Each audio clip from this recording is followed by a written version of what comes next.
Hello, everybody. So today I'm gonna be going over story or spectacle, why television is better than movies. And in this paired reading, it basically just goes over how television has taken over movies, and movies that's kind of is falling out of popularity, and not a lot of people pay attention to movies or go to movie theaters and watch them anymore.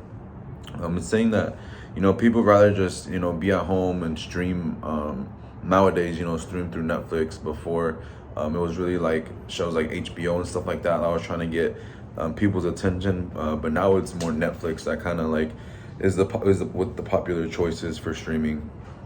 And so I could definitely agree with this because I feel that by watching a series on Netflix is just a lot more easier to pay close attention to certain characters or just follow the story a lot more just detailed. It's just also a lot more easier to watch just because you can watch a 45-minute episode, go off and do something and then come back and then watch the next episode, and you didn't miss anything. It just a new episode starts. With the movie, you kind of just have to watch it all the way through. I personally don't like stopping mid movies and then coming back to watch them. And I just think that's just the whole thing behind movies is you start it and then you finish it.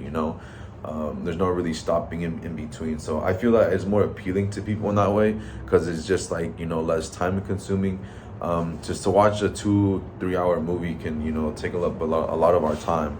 And so I feel like it's just like binge watching has become this new thing that everybody has just kind of does nowadays, whether it's on Netflix or Hulu or whatever. It's just kind of the new norm is to sit down on a Sunday evening, or I mean Sunday morning, and watch Netflix all day long until Sunday evening.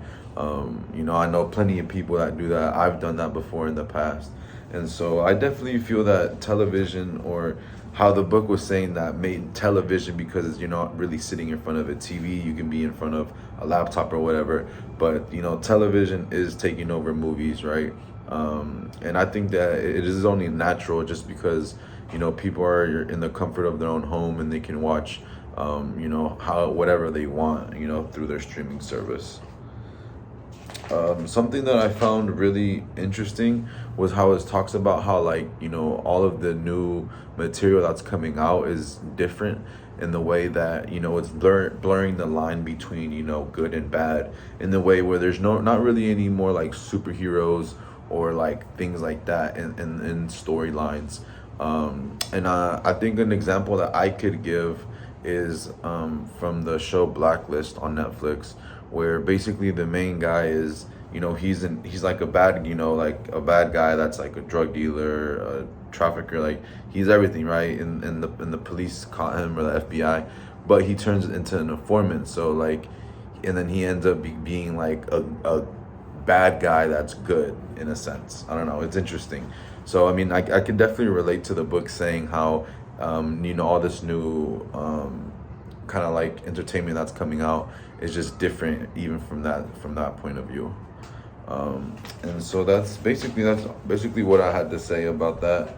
And so yeah, that's it for my impaired readings. Thank you.